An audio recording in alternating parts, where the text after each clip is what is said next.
రాష్ట్రాల్లో ప్రొద్దుతిరుగుడు ప్రధానమైన పంట. ముఖ్యంగా అనంతపురం, కర్నూలు, ప్రకాశం, కడప, నిజామాబాద్, ఆదిలాబాద్, కరీంనగర్, మహబూబ్ నగర్, నల్గొండ జిల్లాల్లో అధిక విస్తీర్ణంలో సాగవుతోంది. మిగిలిన నూనె గింజల పంటలతో పోలిస్తే ఈ పంటలో నూనె శాతం అధికంగా ఉండడం వల్ల రైతులు దీని సాగుకు మొగ్గు చూపుతున్నారు. ప్రస్తుతం ఏ పంట వేయని ప్రాంతాల్లో ఇప్పుడు ప్రొద్దుతిరుగుడును సాగు చేసుకునే అవకాశం ఉంది. మరి ఈ పంటలో అధిక దిగుబడులు రావాలంటే ఎలాంటి యాజమాన్య చర్యలు చేపట్టాలో తెలుసుకుందాం.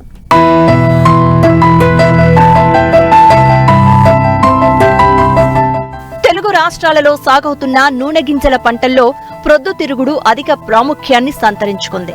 ఇందులో అత్యధికంగా నూనె శాతం 35 నుంచి 40% వరకు ఉంటుంది. దీని నుంచి వచ్చిన నూనెను వంట కోసమే కాక అనేక సుగంధ పరిశ్రమల్లో విరివిగా ఉపయోగిస్తున్నారు. ప్రొద్దుతిరుగుడు సాగుకు మురుగునీటి సౌకర్యం ఉన్న ఎర్ర చెలక, రేగడి, ఒండ్రు నేలలు అనుకూలం. ఆమ్ల, చౌడు భూములు ఈ పంట సాగుకు పనికిరావు. నీటి వసతి ఉన్న ప్రాంతాల్లో ఏడాది పొడవునా ఈ పంటను సాగు చేసుకునే అవకాశం ఉన్నా పూత, గింజ కట్టు సమయాల్లో అధిక వర్షాలు లేదా పగటి ఉష్ణోగ్రతలు 38 డిగ్రీలకు మించకుండా ఉంటే నాణ్యమైన అధిక దిగుబడులను పొందవచ్చు. ప్రొద్దుతిరుగుడును తేలికపాటి నేలల్లో జూలై చివరి వరకు, బరువైన నేలల్లో ఆగస్టు 2వ పక్షం వరకు విత్తుకునే అవకాశముంది. ముందుగా ఎంచుకున్న భూమిని 3-4 సార్లు బాగా దుక్కిదున్ని చదును చేసుకోవాలి. ఈ పంటలో పలు ప్రైవేట్ సంస్థలు విడుదల చేసిన సంకర రకాలే కాక తెలుగు రాష్ట్రాల్లోని వ్యవసాయ విశ్వవిద్యాలయాలు విడుదల చేసిన హైబ్రిడ్ రకాలు కూడా అధిక దిగుబడులతో రైతుల క్షేత్రాలలో సత్ఫలితాలిస్తున్నాయి. వీటిలో KBSH 44, NDSH 1, DRSH 1, NDSH 10-12 వంటి సంకర వంగడాలు మన ప్రాంతంలో సాగుకు అనువుగా ఉన్నాయి. ఎకరా పొలంలో విత్తటానికి 2 కిలోల విత్తనం సరిపోతుంది. అయితే ప్రొద్దుతిరుగుడును వర్షాధారంగా సాగు చేసేటప్పుడు విత్తనం తొందరగా మొలకెత్తడానికి లీటరు నీటికి కిలో విత్తనం చొప్పున 14 గంటల పాటు మంచినీటిలో నానబెట్టి తరువాత నీడలో ఆరబెట్టుకోవాలి. ప్రధాన పొలంలో విత్తే ముందుగా కిలో విత్తనానికి 4 గ్రాముల థయోమిథాక్సోమ్ లేదా 5 మిల్లీలీటర్ల ఇమిడాక్లోప్రిడ్ కలిపి విత్తన శుద్ధి చేసినట్లయితే పంటను కొంతవరకు తెగుళ్లు, రసం పీల్చు పురుగుల బారి నుంచి రక్షించుకోవచ్చు. ప్రొద్దుతిరుగుడులో మొక్కల సాంద్రత అనేది చాలా కీలకం. వరుసల మధ్య 45 నుంచి 60 సెంటీమీటర్లు, మొక్కల మధ్య 20 నుంచి 30 సెంటీమీటర్ల దూరంలో విత్తుకున్నట్లయితే పొలంలో ఉండవలసిన మొక్కల సాంద్రత ఉండి ఆశించిన దిగుబడులు పొందగలం. విత్తిన 15 రోజుల తర్వాత ఒక్కో కుదురుకు ఒక్కో ఆరోగ్యవంతమైన మొక్కను ఉంచి మిగిలిన వాటిని తీసివేయాలి. ఇలా చేయడం ద్వారా మొక్కల మధ్య నీటికి, ఎరువులకు పోటీ లేకుండా ఉండి మొక్కలు ఆరోగ్యవంతంగా పెరుగుతాయి.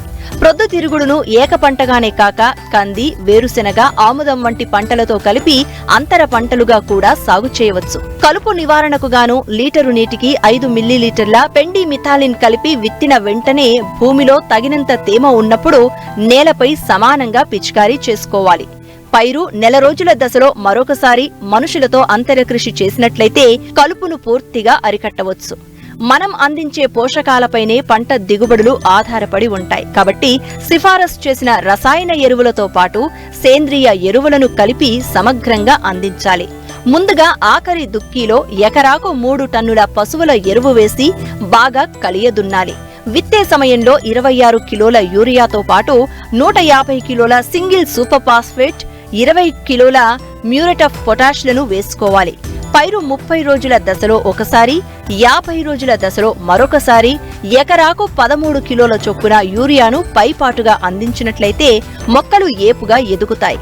పైపాటుగా ఎరువులను వేసిన తర్వాత తప్పనిసరిగా ఒక నీటి తడి ఇచ్చినట్లయితే పోషకాల వినియోగ సామర్థ్యం పెరుగుతుంది.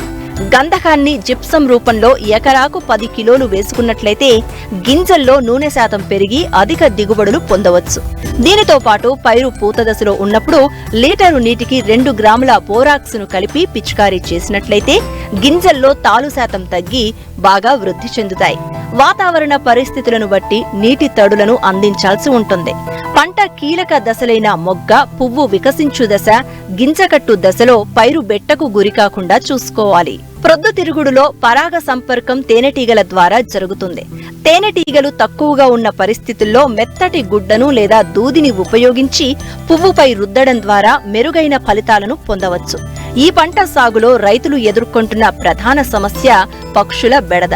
మెరుపు రిబ్బన్లను పంట కన్నా ఎత్తులో కట్టడం, పొలంలో అక్కడక్కడ దిష్టి బొమ్మలను పెట్టి వీటి బారి నుంచి పైరును కాపాడవచ్చు. వీటితో పాటు సమయానుకూలంగా అన్ని సస్యరక్షణ పద్ధతులను ఆచరిస్తూ సకాలంలో కోతలు చేసినట్లయితే నాణ్యమైన దిగుబడులు పొందవచ్చు.